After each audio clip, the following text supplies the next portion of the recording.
আসসালামু আলাইকুম রহমতুল্লাহ। সুপ্রিয় শিক্ষার্থীবৃন্দ, আশা করি তোমরা সবাই ভালো আছো। এই ভিডিওটা তৈরি করছি ষষ্ঠ শ্রেণীর শিক্ষার্থীদের জন্য। 2024 সালের এনসিটিভি থেকে প্রণীত ষষ্ঠ শ্রেণীর বিজ্ঞান বার্ষিক পরীক্ষার প্রশ্ন নিয়ে আজকে আলোচনা করব। 100 নম্বরের পরীক্ষাটা হবে, যার জন্য তোমরা 3 ঘন্টা সময় পাচ্ছ। ক বিভাগে রয়েছে নৈর্ব্যক্তিক প্রশ্ন। তো এখানে 15টা থাকবে হচ্ছে বহু নির্বাচনী প্রশ্ন। এখান থেকে তোমাদের সঠিক উত্তরগুলো খাতায় লিখতে হবে। তারপর 10টা থাকবে এক কথায় উত্তর দাও। প্রতিটা হচ্ছে এক করে, মোট 10 নাম্বার থাকবে এখানে। তো এই প্রশ্নের উত্তরগুলো তোমাদের এক কথায় দিতে হবে, ঠিক আছে? তারপর থাকবে খ বিভাগ সংক্ষিপ্ত প্রশ্নের উত্তর। এখানে মোট 10টা প্রশ্ন থাকবে এবং 10টা প্রশ্নই কিন্তু তোমাদের অ্যান্সার করতে হবে। আর এই 10টা প্রশ্নের প্রত্যেকটা হচ্ছে 2 করে, মোট কত এখানে 20 নাম্বার। তারপরে রয়েছে গ বিভাগ দৃশ্যপটবিহীন রচনামূলক প্রশ্ন। এখানে 5টা প্রশ্ন থাকবে, যার থেকে 3টা তোমাদের অ্যান্সার করতে হবে। তো তোমরা যে 3টা ভালো করে পারবে সেগুলো অ্যান্সার করবে। আর প্রতিটা প্রশ্ন হচ্ছে এখানে 5 করে, তাহলে 3 5 কত 15 নাম্বার থাকবে এই অংশে।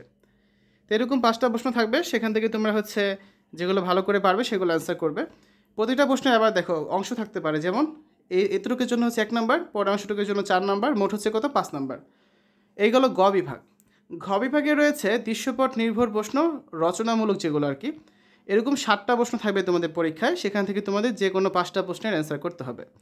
এখন দেখো, এই প্রত্যেকটা প্রশ্নের ক্ষেত্রে তোমাদের হচ্ছে একটা করে দৃশ্যপট দেওয়া থাকবে, ঠিক আছে? 3-4 লাইনে কোনো দৃশ্যপট থাকতে পারে, অনুচ্ছেদ থাকতে পারে, কোনো ছবি থাকতে পারে। তো সেগুলোর অনুসরণ করে তোমাদের হচ্ছে প্রশ্নগুলো উত্তর করতে হবে। যেমন এখানে দেখো ক খ 2টা প্রশ্ন আছে, প্রত্যেকটা 4 করে, মোট 8 নাম্বার।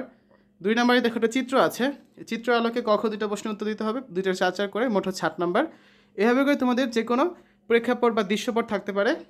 যেমন 4 নাম্বার এখানে একটা ছক আছে, তো এরকম হচ্ছে দৃশ্যপট, অনুচ্ছেদ, ছক, তারপর চিত্র, এগুলো আলোকে তোমাদের কোয়েশ্চেনগুলো অ্যান্সার করতে হবে, ঠিক আছে? তোমাদের পরীক্ষা কিন্তু 7টা প্রশ্ন থাকবে, এখানে 5টা প্রশ্ন দেওয়া হয়েছে।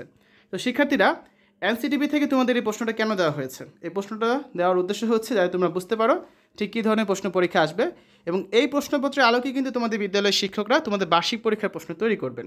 তো হুবহু যে প্রশ্নটা আসবে এমনটা কিন্তু না, তবে এখান থেকে কিন্তু বেশ কিছু প্রশ্ন তোমাদের পরীক্ষায় থাকতে পারে।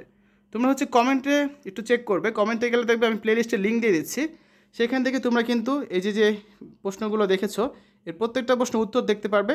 এছাড়া বার্ষিক পরীক্ষার জন্য আমরা যে সাজেশনগুলো দিচ্ছি, সেই ভিডিওগুলো তোমরা এখান থেকে দেখে নিতে পারবে, যার সাহায্যে তোমরা পরীক্ষার সর্বোচ্চ প্রিপারেশন কিন্তু নিতে পারবে, ঠিক আছে? তো শিক্ষার্থীরা, আশা করি এই ভিডিওটা তোমাদের কাছে ভালো লেগেছে। পরবর্তী ভিডিওগুলো দেখার আমন্ত্রণ জানিয়ে আজ এখানে বিদায় নিচ্ছি। আল্লাহ হাফেজ।